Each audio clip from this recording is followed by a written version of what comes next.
Good evening. मसीह की तलीम का दर्स channels में आपको वेलकम करते हैं, आपका स्वागत करते हैं, आपको खुश आमदीद कहते हैं। मैं खुदावंद का शुक्र करता हूँ आज के बेशकीमती मुबारक वक़्त के लिए कि खुदावंद रब्बुल इज़्ज़त हम सबको बड़ी बरकत दिया ताकि हम आज उसके बुज़ुर्ग नाम से हम इस प्रोग्राम को ऑर्गेनाइज कर सकें और इस जिंदा कलाम मुक़द्दस से हम हक और सच और ज़िंदगी की राह को हासिल कर सकें। इस प्रोग्राम का मकसद किसी की दिलजारी करना या किसी को ठेस लगाना या किसी को नीचा दिखाना या किसी के ऊपर किसी किस्म का अटैक करना नहीं। मेरे अजीज़ों, मेरे बुजुर्गान, मेरे दोस्तों, मैं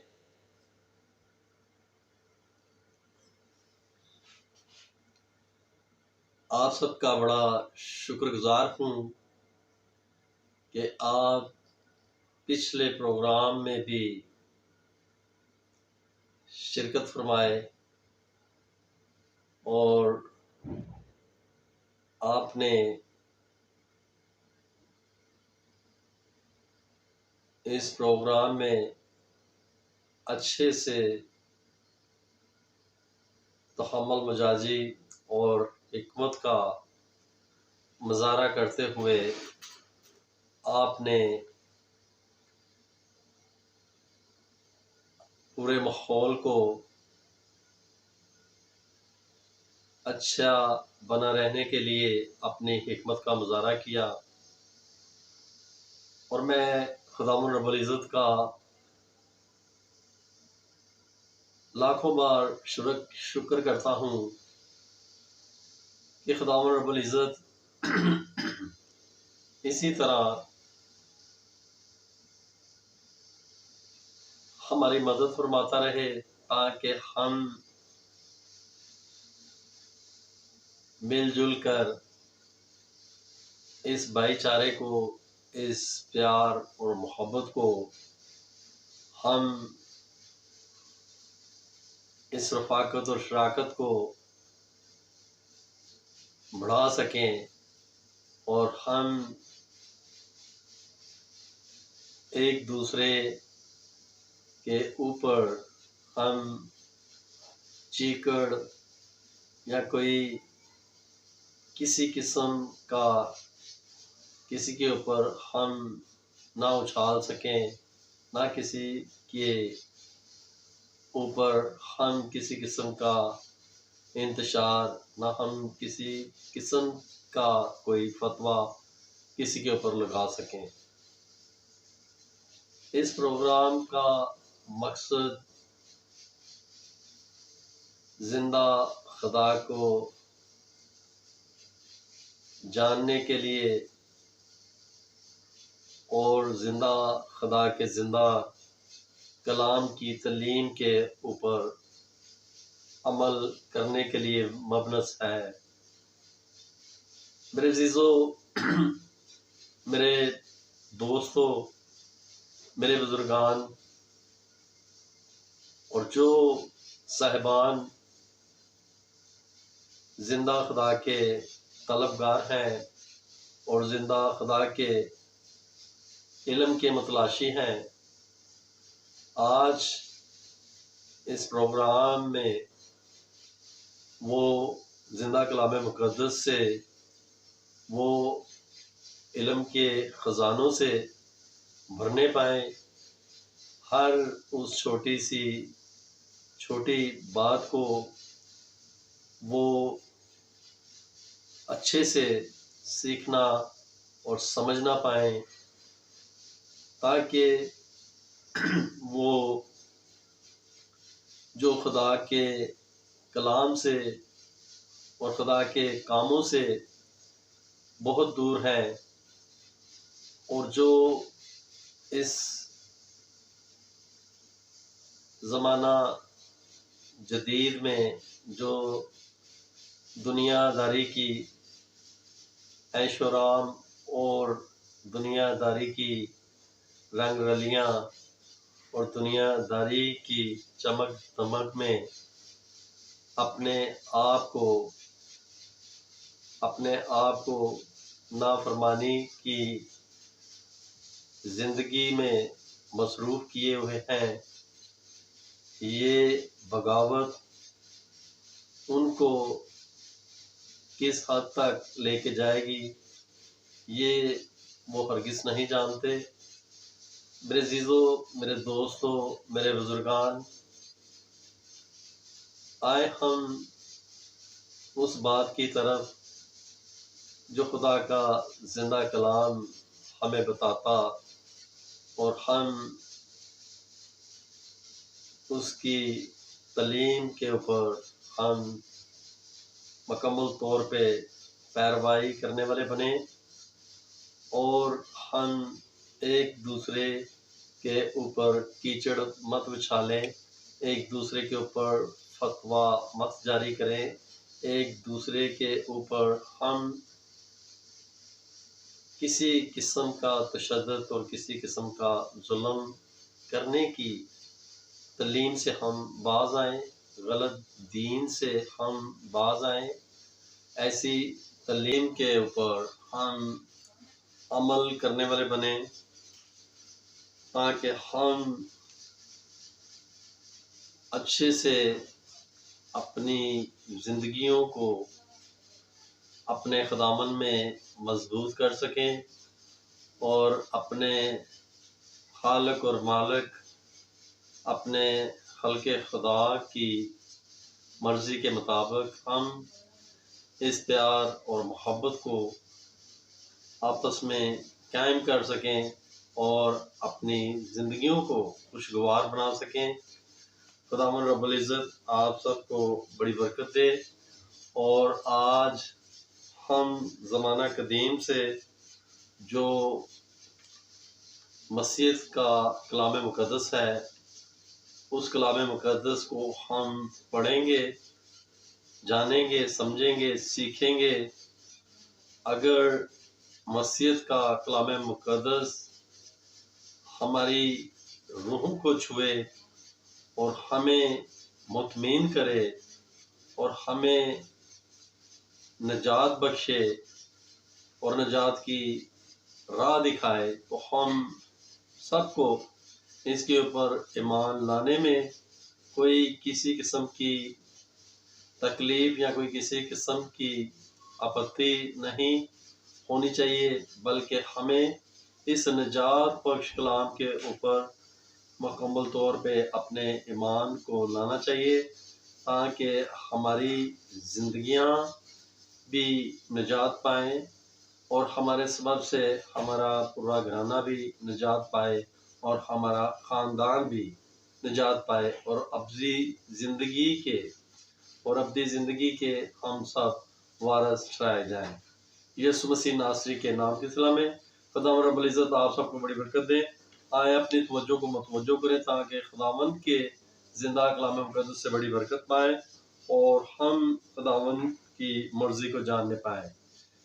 खुदावंद रब्बुल इज़्ज़त आप सबको आज अपने ज़िंदा कलाम से भरे और आप सबकी ज़िंदगियों को खुदावंद हमेशा की ज़िंदगी के लिए आपकी ज़िंदगियों को ब्लेस करे, ताकि आपकी ज़िंदगियां खुदावंद में ज़्यादा से ज़्यादा बरकत पाएँ और दूसरों तक खुदा के कलाम का पैगाम और खुदा के कलाम की तालीम लोगों तक पहुँचाने पाएँ और लोगों की ज़िंदगियां बड़ी कसरत से ब्लेस होने पाएँ। खुदावंद रब्बुल इज़्ज़त आप सबको बड़ी बरकत दे।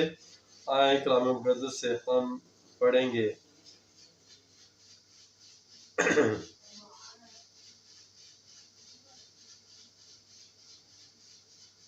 मसीह की लाश के बारे में आखिरी नज़रिया ये है कि उसे रूमी या यहूदी हाकिमों ने गायब कर दिया।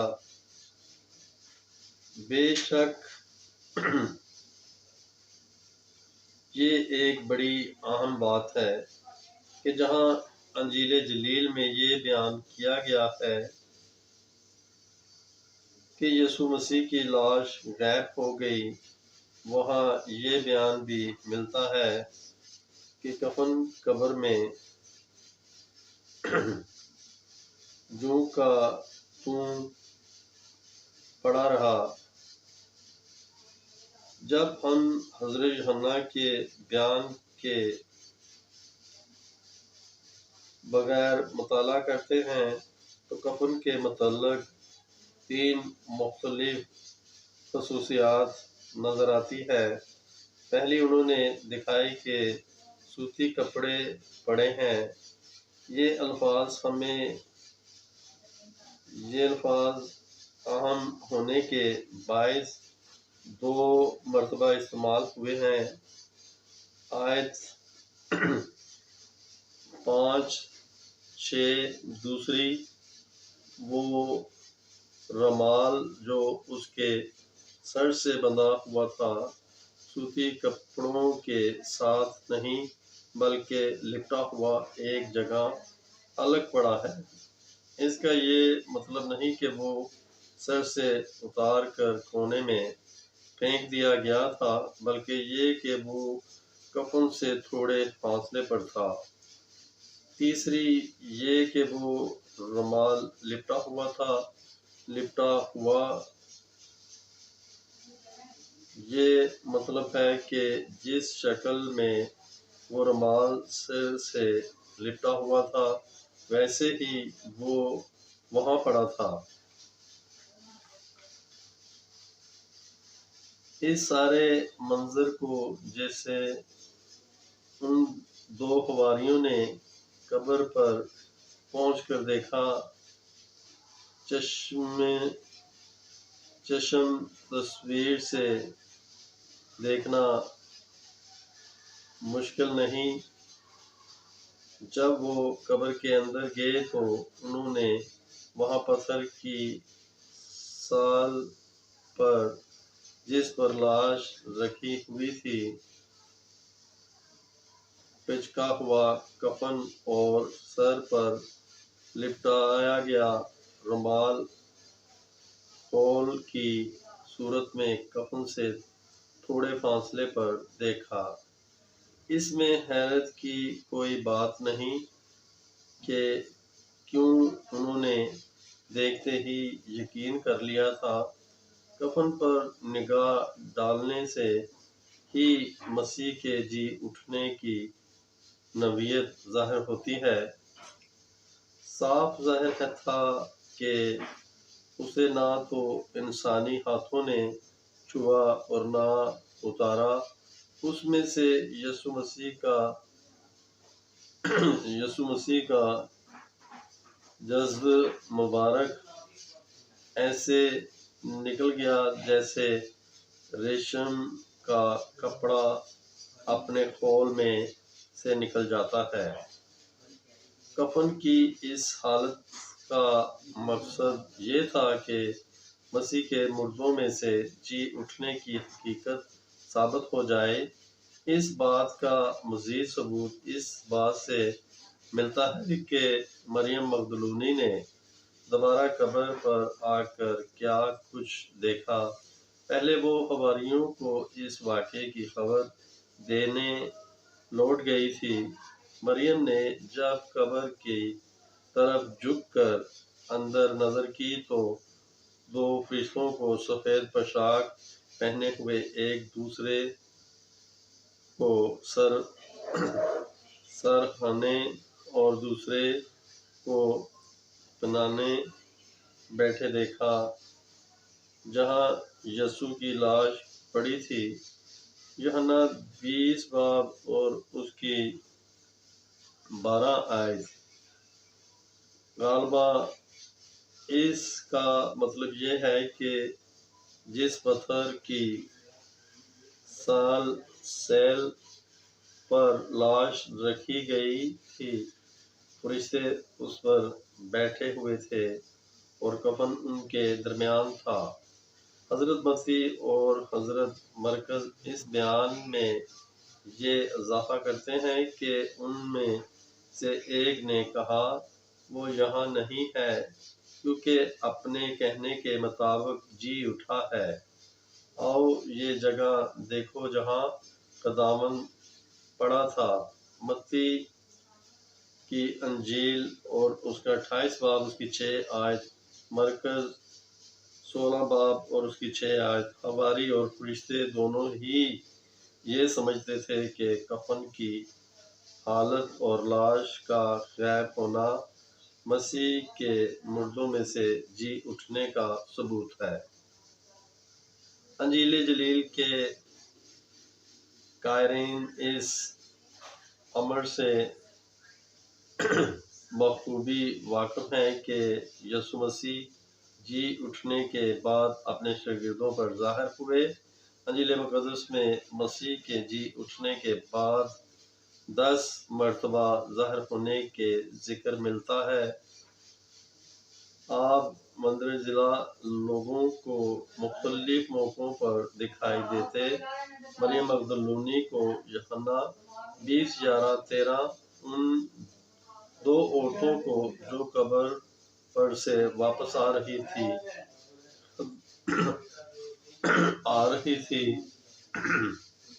मत्ती 28 बाब उसकी 9 आयत। पतरस को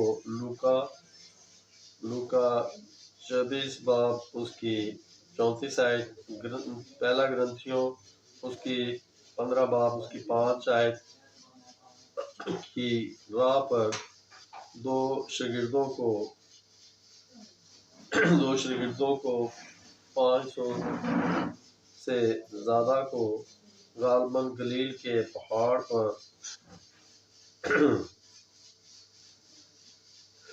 हालेलुया, प्रेज द लॉर्ड। मेरे अजीजों, मेरे बहन भाइयों, मेरे बेटे बेटियों, मेरे बुजुर्गान, मेरे दोस्तों, खुदावन के जिंदा कलाम के पढ़े जाने पर, सुने जाने पर बाइस से बरकत हो। यकीनिया आज जितने इस प्रोग्राम का हिस्सा बने, जितने मेरे दोस्त, जितने साहिबान और जितने खुदा के तलबगार इस मजलिस और इस मीटिंग का हिस्सा बने, वो आज यकीनिया खुदावन के जिंदा कलाम मुक़द्दस से इल्म के ख़जानों को खूब बटोरे और खूब हासिल किए। और खुदावन रब्बुल इज़्ज़त आप सबको बड़ी बरकत दे और आज से आपकी ज़िंदगियां खुदावन की बुजुर्गी से ब्लेस होने पाए, हिकमत से भरने पाए, दनाई से भरने पाए और प्यार और मोहब्बत का बीज एक दूसरे में बोझने पाए। खुदावन रब्बुल इज़्ज़त आप सबको बड़ी बरकत दे। यीशु मसीह नासरी के नाम की सिला में। God bless you. आमीन।